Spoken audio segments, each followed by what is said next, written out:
Hello people, welcome back to my channel Rayalaseema అమ్మాయి official. ఈరోజు ఈ బ్యూటిఫుల్ స్లీవ్ డిజైన్ ఎలా స్టిచ్ చేయాలని అయితే చూపిస్తా అండి. వీడియో మాత్రం ఎక్కడ స్కిప్ చేయకుండా చూడండి. సో అప్పుడే మీకు స్టెప్ బై స్టెప్ అర్థమవుతుందన్నమాట ఎలా స్టిచ్ చేయాలి ఏందని. ఇప్పుడైతే ప్రాసెస్ ఇంకా స్టార్ట్ చేసేద్దామా. ఫస్ట్ వచ్చేసి మనం నార్మల్గా హ్యాండ్స్ ఎలా కట్ చేస్తామో సేమ్ అలాగే కట్ చేసుకోవాలన్నమాట. ఏంటంటే ఇవి బుగ్గ చేతులు కాబట్టి కొంచెం క్లాత్ ఎక్కువ అయితే కట్ చేసుకోవాలి, ఎందుకంటే మనం కుచ్చులు పెట్టాలి కాబట్టి. సో కుచ్చులు మనం పెట్టుకునే దాన్ని బట్టి అండి, అది మన ఇష్టం. ఎక్కువ పెట్టుకుంటే కొంచెం ఎక్కువ కట్ చేసుకోవచ్చు, లేకుంటే తక్కువ కట్ చేసుకోవచ్చు. ఫస్ట్ అయితే మెయిన్ ఫ్యాబ్రిక్కి లైనింగ్ మొత్తం అటాచ్ చేసేసుకోవాలి. తర్వాత మనం ఎక్కడి వరకు మనకు కుచ్చులు పెట్టుకోవడం స్టార్ట్ చేయాలి అని చెప్పేసి, అంటే మనకి ఎంత లెంత్లో మనకి కుచ్చులు కావాలని చెప్పేసి ఇలా ఒక ఖర్చు అయితే పెట్టుకోండి. ఖర్చు పెట్టుకున్న దగ్గర నుంచి ఇంకా కుచ్చు పెట్టుకోవడం అయితే స్టార్ట్ చేసేయాలి. మీకు హ్యాండ్తో పెట్టుకోవడం రావడం లేదనుకుంటే ఒక సూది తీసుకొని ఫస్ట్ ఒక కుచ్చు పెట్టుకొని ఒకదాని కిందికి ఒకటి దోపుతూ ఇలా చిన్న చిన్నగా ప్రిల్స్ పెట్టుకుంటూ రావాలన్నమాట.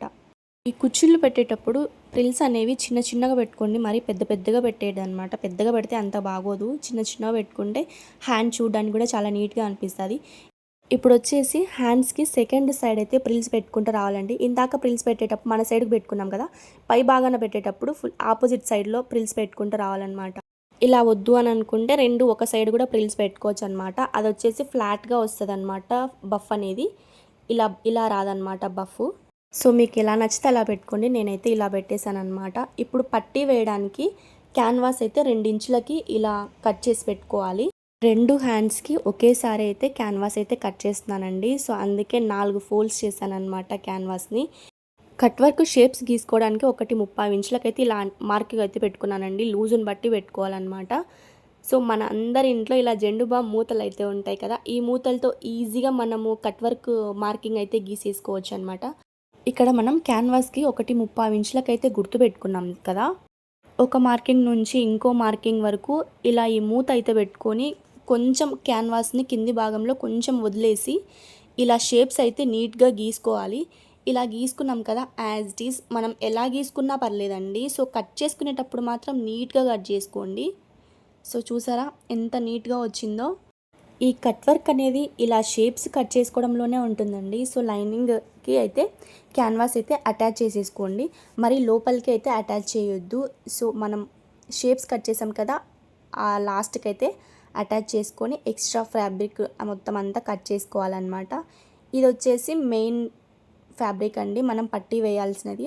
సో ఈ పట్టీ వేయాల్సిన క్లాత్కి వచ్చేసి క్యాన్వాస్ అయితే అటాచ్ చేసుకోవాలి. సో అటాచ్ చేసుకునే ముందు ఏంటంటే ఒక పినిస్ కానీ సూది కానీ ఇలా పెట్టుకుంటే మనం అటాచ్ చేసుకునేటప్పుడు పక్కకి జరగకుండా ఉంటుందన్నమాట. డైరెక్ట్గా కుట్టలేని వాళ్ళకి ఏంటంటే ఇలా పెన్నుతో కానీ పెన్సిల్తో కానీ ఇలా అయితే ఒక మార్కింగ్ అయితే గీసుకొని యాజ్ ఇట్ ఈస్ దాని మీద కుట్టేసేయడమే. ఇంకా ఈ టిప్ అయితే బిగినర్స్కి చాలా బాగా యూజ్ అవుతుందని నేను అనుకుంటున్నాను. కట్ వర్క్ కుట్టలేమని అనుకున్న వాళ్ళు కూడా ఈజీగా కుట్టేయచ్చు అనమాట ఇలా మార్కింగ్ గీసుకోవడం వల్ల. ఇలా స్టిచ్ చేశాక ఈ ఎక్స్ట్రా ఫ్యాబ్రిక్ మొత్తం అంతా నీట్గా అయితే కట్ చేసేసుకోవాలి. సో కుట్టు మీద కట్ చేసుకోకండి, కొంచెం కింది భాగానికి కట్ చేసుకోండి. కట్ చేసుకున్నాక ఇక్కడ షేప్స్ దగ్గర ప్రతి షేప్ దగ్గర ఇలా ఒక ఖర్చు అయితే పెట్టుకోండి. ఖర్చు పెట్టుకునే కాడ కొంచెం క్లాత్ అనేది లోపలికి బయటికి ఇలా ఫోల్డ్ చేస్తూ ఈ వీడియోలో చూపిస్తున్నట్టు షేప్స్ని అయితే ఇలా బయటికి అంటూ ఉండాలన్నమాట. సో ఇందాక చెప్పా కదా లోపలికి బయటికి క్లాత్ని అయితే ఫోల్డ్ చేయమని, చూసారా ఏ మూల దగ్గర కూడా క్లాత్ అయితే పట్టుకోకుండా నీట్గా వచ్చిందనమాట. సో అలా వస్తుంది. ఇది కూడా ఒక టిప్ లాంటిది. సో మీకు ఏమైనా యూజ్ అవుతుంది అనుకుంటే డెఫినెట్గా ట్రై చేసి చూడండి. క్లాత్ మొత్తం ఫోల్డ్ చేసేసాక పైకి ఒక స్టిచ్ అయితే వేసుకోండి. తర్వాత రివర్స్కి అయితే ఫోల్డ్ చేసుకొని ఇంకా లైనింగ్ మెయిన్ ఫ్యాబ్రిక్ సేమ్ ఉండేలాగా కట్ చేసుకోండి. తర్వాత లైనింగ్ని అయితే సపరేట్ చేసి ఈ క్యాన్వాస్ మీదకి ఈ ఎక్స్ట్రా లైనింగ్ క్లాత్ని అయితే అటాచ్ చేస్తూ ఒక స్టిచ్ అయితే వేసుకోండి. ఇలా స్టిచ్ చేసుకున్నాం కదా, సో ఇప్పుడు హ్యాండ్ ఇందాక మనం కుచ్చులు పెట్టుకున్నాం కదా, ఈ హ్యాండ్ అయితే తీసుకొని సో హ్యాండ్ కింది భాగంలో సో పట్టీ వేసే దగ్గర ఇందాక మనం స్టిచ్ చేసాం కదా, సో ఆ స్టిచ్ మీద ఇందాక మనం క్యాన్వాస్ ఫోల్డ్ చేసాం కదా, ఆ స్టిచ్ 2 అటాచ్ చేస్తూ రెండింటికి కలిపి ఒక స్టిచ్ అయితే వేసుకోవాలండి. దీనివల్ల ఏంటంటే హ్యాండ్స్ని రివర్స్ ఫోల్డ్ చేసినప్పుడు మనకి ఖర్చులు అనేటివి కనిపించకుండా ఉంటాయన్నమాట. సో ఇప్పుడు వచ్చేసి పై పట్టీకి వచ్చేసి మెయిన్ ఫ్యాబ్రిక్ ఉంది కదా, సో ఇదైతే ఇందాక మనం స్టిచ్ చేసుకున్న స్టిచ్ మీదనే క్లాత్ మొత్తం ఫోల్డ్ చేసేసి పైకి ఒక స్టిచ్ అయితే వేసుకోవాలి. ఈ వీడియోలో చూపిస్తున్నాం కదా, సేమ్ అలాగే ఇందాక వేసిన స్టిచ్ మీద స్టిచ్ వేసుకుంటూ రావాలన్నమాట. సో క్లాత్ ఎక్కడే కానీ మడతలు పడకుండా నిదానంగా కుట్టుకోండి. కొంచెం కొంచెం క్లాత్ పట్టుకొని నిదానంగా కుడితే మాత్రం నీట్గా వస్తుంది. సో చూసారా, లోపల భాగంకి అసలు కచ్చే కనిపించలేదు. సో ఫైనల్గా హ్యాండ్స్ అయితే స్టిచ్ చేయడం కంప్లీట్ అయిపోయింది.